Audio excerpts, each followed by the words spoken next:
Розовые яйца и розовая паста. Думаю, это меню точно оценит Барби и Марго Робби. А еще эта еда точно будет по душе всем, кто уже посмотрел фильм Барби, да и просто всем ценителям нескучного, оригинального и красивого. Ну что, начнем с тренда сезона. Приготовим Барби пасту. За розовый цвет тут отвечает свекла, которую нужно запечь. Этим и займемся. Предварительно ее нужно обязательно хорошо помыть. Чистить кожуру не нужно, ее будет легко почистить после запекания.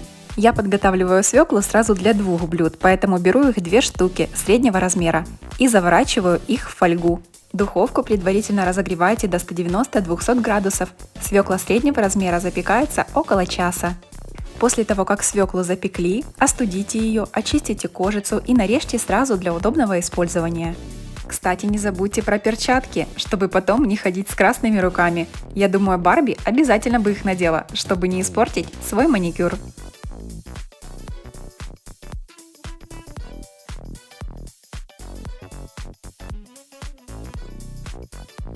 Вода для пасты уже закипает, осталось добавить немного соли, а потом следом отправить макарошки в кипящую воду. Можете использовать макароны любого вида, на ваш вкус. Если в вашем представлении Барби не ест глютен, то вы можете заменить обычные макарошки на безглютеновые. Сейчас это не проблема. Готовьте пасту по инструкции на упаковке. А пока варится паста, приготовим соус. Нам понадобится свекла около 100 грамм, также сливочный сыр 1-2 столовые ложки и около 2 столовых ложек оливкового масла. Обязательно холодного отжима. Также не забудьте про соль и добавьте растительное молоко или же нежирные сливки. Я добавляю кокосовое молоко, с ним будет очень вкусно. Оно классно балансирует вкус свеклы.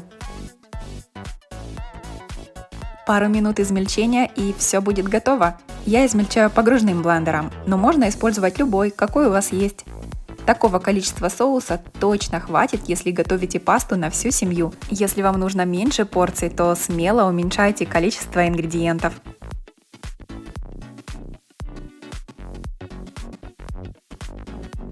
Макарошки уже готовы, можно выключать плиту и сливать воду. Потом пересыпьте их в отдельную миску и налейте сверху немного соуса. Хорошенько все перемешайте и смотрите на цвет и консистенцию. Если недостаточно соуса, добавьте еще.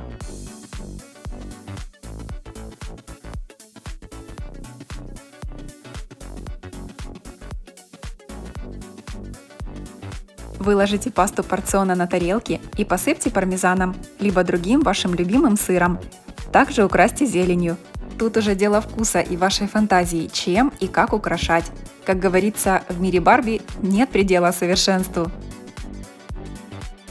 Ну а теперь приготовим розовые яйца. Готовы? Для начала сварите яйца удобным для вас способом. Главное, чтобы потом вы смогли их легко почистить, не повредив их. Я закладываю яйца в кипящую воду и варю их где-то 10-12 минут. После приготовления сразу ставлю яйца под проточную воду, а потом оставляю их в холодной воде до полного остывания. Теперь нужно измельчить 200 грамм свеклы, добавив к ней немного уксуса. Измельчайте удобным для вас способом. Я использую погружной блендер.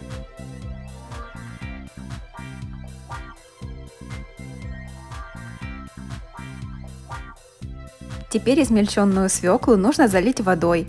Воды добавляйте столько же, сколько и свеклы, 200 грамм. И хорошенечко все перемешайте.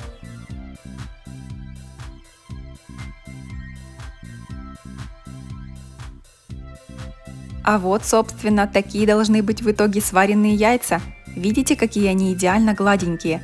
Если они будут поврежденные, то они впоследствии будут не очень эстетично выглядеть на тарелке.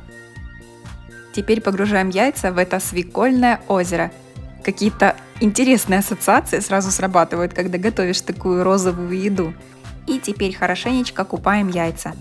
У меня всего лишь 4 яйца, но сюда точно можно погрузить больше яиц. Идея такова, чтобы яйца были полностью покрыты. Если у вас есть какая-то более удобная практичная посуда, которая объемная, не в ширину, а в высоту, лучше используйте ее. Теперь нужно накрыть миску пищевой пленкой и отправить в холодильник примерно на 3 часа.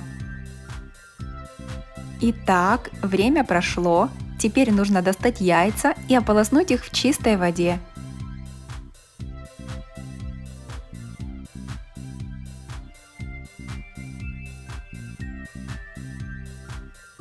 Доставая яйца из воды, выкладывайте их на бумажное полотенце.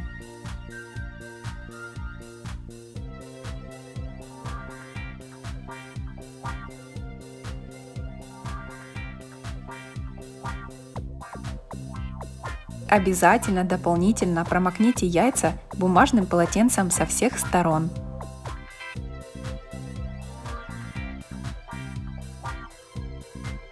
Еще раз напомню, что очень важно почистить яйца правильно, не повредив их сверху, чтобы они были гладенькими и красивыми. Перед тем, как будете резать яйца, обязательно наточите нож. Ни в коем случае не режьте их тупым ножом, потому что он может все испортить. Обязательно вытирайте нож после предыдущего яйца, чтобы у вас был всегда чистый разрез.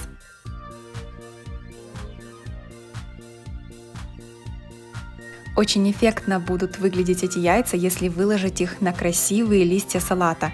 По сути, как и с чем подавать их, зависит от вашей фантазии. Импровизируйте.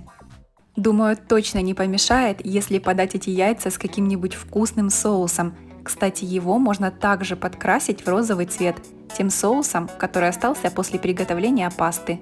А у меня сейчас настроение просто посыпать яйца солью, прованскими травами и копченой паприкой.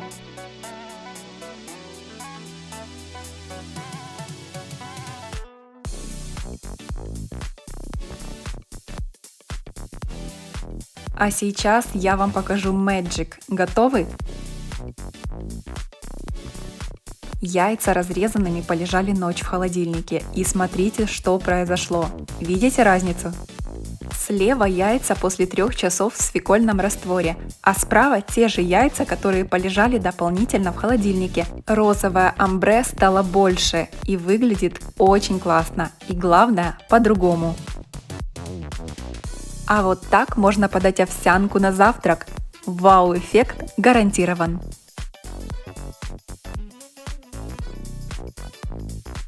Такое блюдо идеально для тематической вечеринки и детского дня рождения. Если вам понравились эти яркие рецепты, ставьте лайк, поделитесь этим видео со своими друзьями в соцсетях и не забудьте подписаться на мой канал. И помните, что розовый цвет – это цвет мечтательности, безмятежности и легкости, чего я вам всем и желаю.